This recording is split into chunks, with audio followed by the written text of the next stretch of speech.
In today's video, I'm going to teach you how to adjust columns in QuickBooks Online Advanced reports. To get started, you should already be logged into your QuickBooks Online account. Once you're there, you'll want to head straight to the home page by navigating to your browser and typing in QuickBooks web address, or selecting it from your bookmarks if you have it saved there. Once you're on the home page, direct your attention to the left-hand side menu. Here, you'll find a variety of options, but today we're focusing on reports. So go ahead and click on the Reports tab. This section is where you'll find all your financial reports and where you'll be able to make the adjustments we're discussing.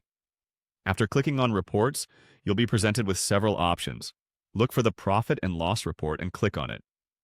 This report is a crucial document in financial accounting as it provides a summary of your revenues, costs, and expenses over a specific period. It's often used to assess a company's financial performance and make informed business decisions. Now, once the Profit and Loss report opens up, you might notice there are two viewing modes available: the default view and the classic view.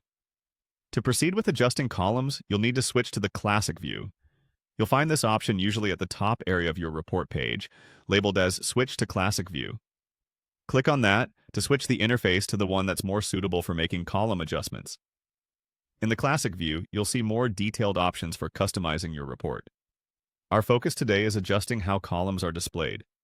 To do this, you'll want to click on the option labeled Display Columns By. This feature allows you to sort and organize the columns in your report according to different criteria, such as total, customers, and other available options depending on your preferences or what suits your analysis best. Remember, the way you adjust these columns can significantly affect how information is interpreted. So take a moment to think about what display setting best meets your needs. For instance, if you're analyzing sales data over time, displaying columns by quarters or months could provide valuable insights into trends. And that's it. By following these steps, you've successfully adjusted the columns in your QuickBooks Online Advanced report to better meet your specific needs. With these changes, you'll be able to pull more relevant insights and make data-driven decisions with greater ease.